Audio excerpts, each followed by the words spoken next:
If you want to use sixth gear, you can't even consider sixth gear until you're doing at least 80 to 85 on the highway. Taking a sidestep from that, the practicality on this car is atrocious, which you probably know going into it. The fact that it's only a manual transmission, that the Gen 3 specifically is only a convertible, that there's no traction control or stability control, and that it is an 8.3 liter V10, which is absurdly huge. And part of that, going back to the small interior, is that the trunk is pretty much unusable. And it's not just that the trunk of the car is small, it's also a weird shape. The bottom of it is not flat. It's got a bunch of these like different bumps, curves, and contours. And I don't know if they were just like trying to maximize the cargo volume, so they tried to lower it every single area that they could lower it in, but it's just a bizarre shape, so like you can't really put anything flat in the trunk without planning on it shifting around. But also you can't put anything bigger than like maybe 2 backpacks in there or like a small duffel bag. And again, if you're looking at this car, it's not because of the practicality, but even so, don't plan on really going for long weekend trips, especially if you have a passenger, unless you're planning on putting the bags in the passenger footwell for the drive there. The next practicality issue is the fuel economy, and like I said, 8.3 liter V10, not only is it a lot of cylinders, but it is a massive displacement. My Mustang GT was high displacement for a V8, that was 5 liters. The C6 Z06 Corvette is extremely high displacement for a V8, that is 7 liters. So the Viper being an 8.3 liter V10, it's absurd, it's massive. And as part of that,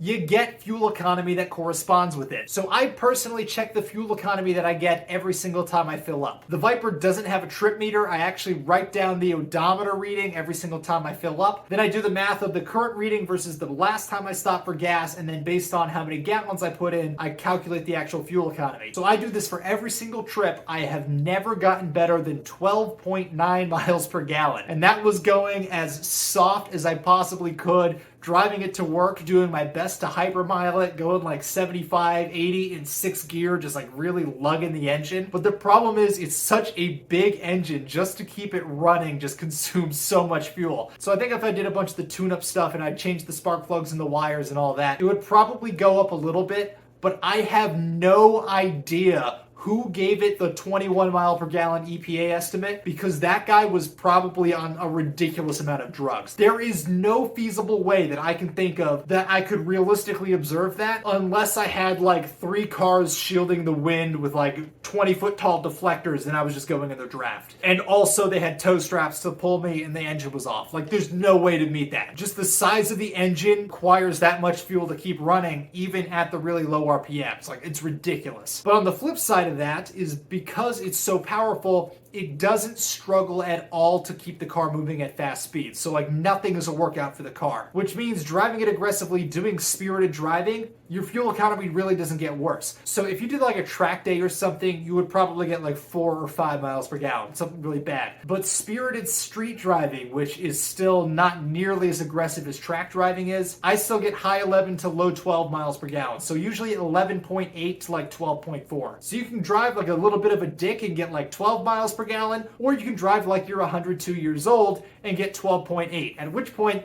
I'd rather have the fun, which is why I bought the car, right? I also personally only run it on 93 octane. That's what you're supposed to be running it on. I obviously didn't get this car for fuel economy. I knew that the fuel cost was going to be high going into this, and I budgeted accordingly. So if that's a concern for you, get the C6 Z06 Corvette. It's literally twice the fuel economy on the highway. It's like ridiculous. Beyond that, from a practicality perspective, visibility is not great, but it's also not terrible. As I've said in other videos, visibility is a lot more of a concern for me now because I physically can't turn my head and neck as well as I used to be able to. So rear visibility in the Viper is not great, but the blind spots are actually not that bad, and front visibility I think personally is actually pretty good, even relative to other modern sports cars. So like I think it's way better than the Camaro. Plus you're looking down this super long hood with like the 3 bulges in it. Super cool to look down that hood. It's actually one of my favorite parts of driving that car. I love looking down that hood. Such a classic feel and such a cool thing to see. Backing up is a little bit of an issue because this is before the age of dash cams, and you're so low in the car, the trunk sill is like at the back of your head. So you have to kind of look up and back at the same time to try to look over it. But that's relatively minor, and a lot of other sports cars are a lot worse. I think the 370Z was a lot worse. I think the Camaros are a lot worse. As far as sports cars are concerned, the visibility on the Viper, in my opinion, is very reasonable. The one sort of exception to that is I am 6'2", so I'm on the taller end. For me, the roof bar is a little bit in my line of sight, and the seat height is not adjustable. So I've looked into like seat brackets that lower the seat by like an inch or so, window, that would make me the perfect height in that car. So if you're a taller person like I am, especially with the roof up, it just blocks your visibility a little bit with where that roof bar is. With the top back, I can just look over the top to see lights and stuff, not really a huge deal. But with the top up especially, I gotta kind of like do one of these to see any lights or anything. But again, that's common for a lot of sports cars, so I can't chalk that up to being like a Viper specific problem. Now, other issues. I obviously said that the fuel consumption is high and that your fuel cost is going to reflect that. But back to the theory of excess is that this car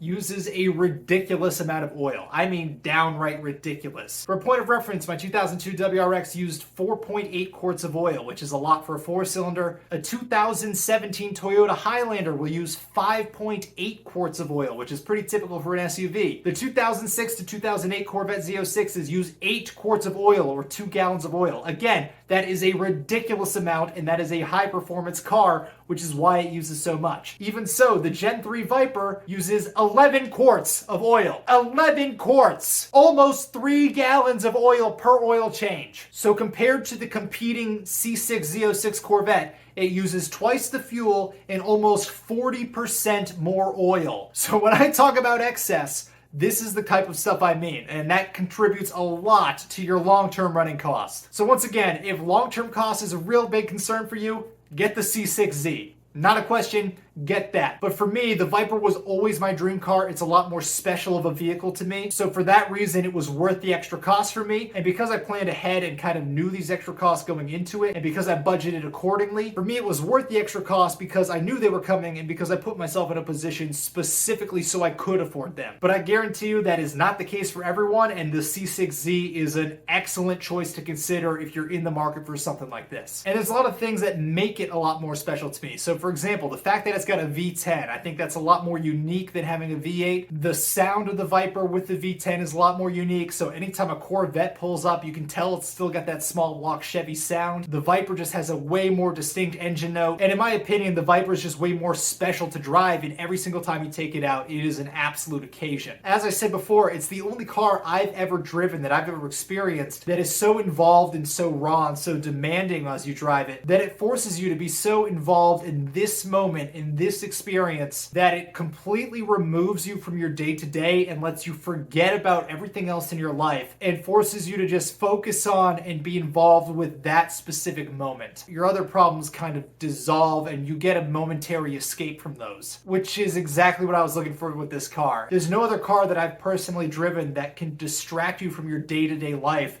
the level that a Dodge Viper can. But the flip side of that coin, being more unique, being more exotic, and being, quite frankly, more loud than a lot of other cars, is that it attracts a lot of attention. And I mean a lot of attention, and it's not always the right kind of attention.